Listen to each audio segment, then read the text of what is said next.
guys is not even that good like Kambosos, and he has trouble. So for what I've seen, if a guy loses to George Kambosos, I wouldn't lose to him in a million years. And we saw what Teo did to Josh Taylor. We saw what Teo did to Lomachenko. And one of the things that I think that gets lost in... Only 1 week remains before Shakur Stevenson and Teofimo Lopez finally collide.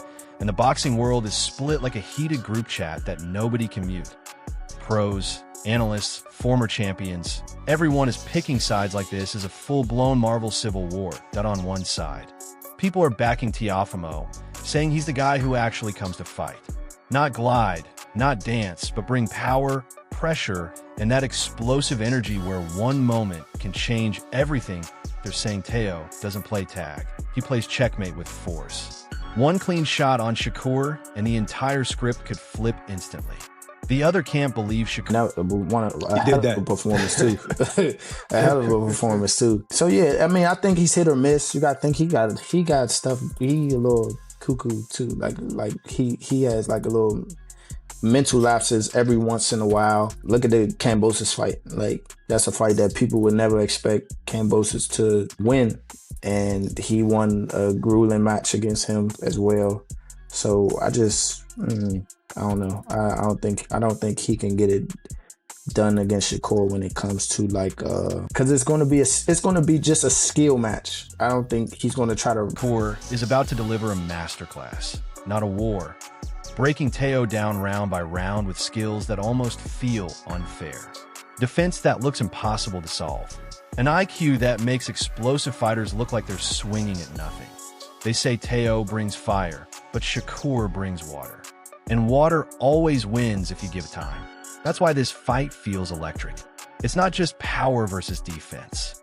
It's philosophy versus philosophy. Chaos versus calculation. Highlight moments versus quiet control. Everyone is talking, everyone is predicting, and in 1 week someone's timeline is getting deleted. Stop it, Teofimo. Yeah? Yeah. Yeah. Why is that? Because how dominant he been in this camp. Yeah?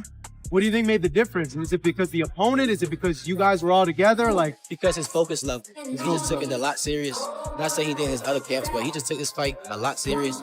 And, right after the world split into team power and team defense, Ryan Garcia jumps in saying, "I'm leaning Shakur, but don't get comfortable." That's classic Ryan half prediction, half warning, and it makes sense because Shakur doesn't just fight you, he reprograms you mid-round.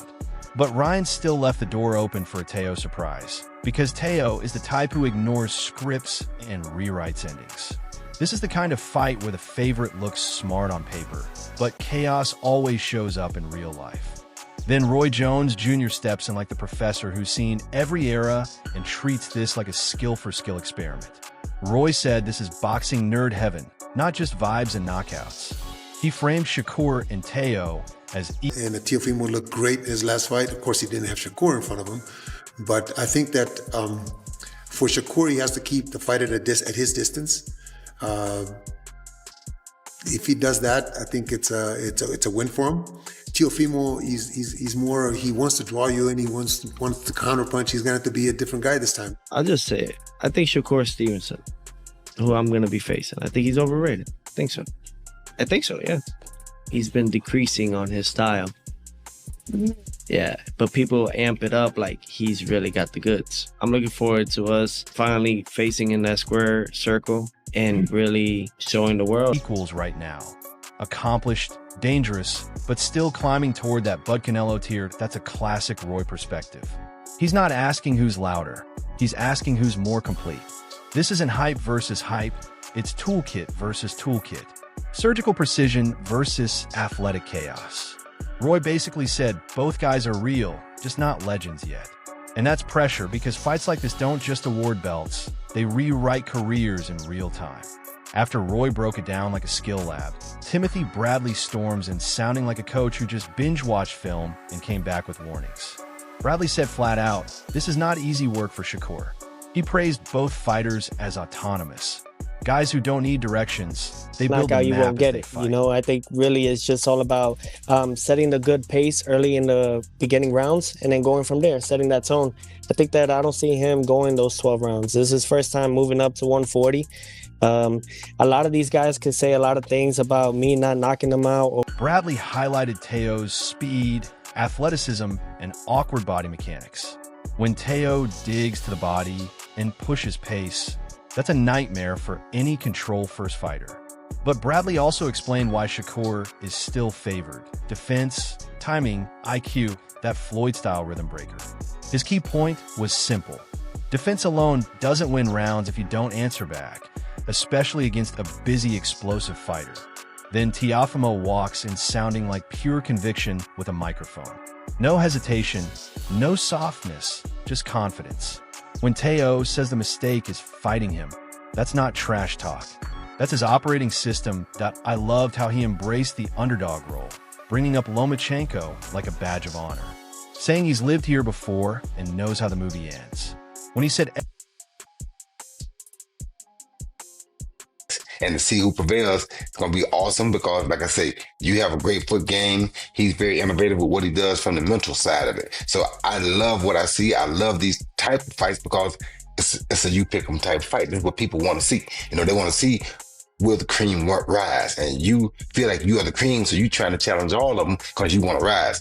I love that. Keep that mentality. every fight now is the biggest fight of his career that showed growth. Legacy pressure, not just hype pressure. Even when Teo praised Shakur as the best defensive fighter, he flipped it into motivation. Like, cool, that's the challenge. That's dangerous confidence because it's focused, not reckless. The make boxing great again line isn't noise. It's identity building. Teo isn't just trying to win, he's trying to define an era. And when he talks about fixing himself mentally, it hits different. He knows the real battles start upstairs. Shakur's biggest weakness is choosing me to fight me. Yeah, I don't think he should. I think he made a mistake trying to fight me. How so? Because you're dangerous? I'm the best that there will ever be. I'm the best that there'll ever be. And I mean that. Is this the biggest fight of your career? Will this mean more to you than the win of Lomachenko, which arguably is the biggest win of your career? I think I'm in a position now, every fight that I face, any fighter that I face. After Teo talked like Destiny already booked MSG for him, Bruce Carrington stepped in with a colder take. He called this a rare generational clash, two elite fighters meeting before their peak. Not legacy versus legacy, but future versus future.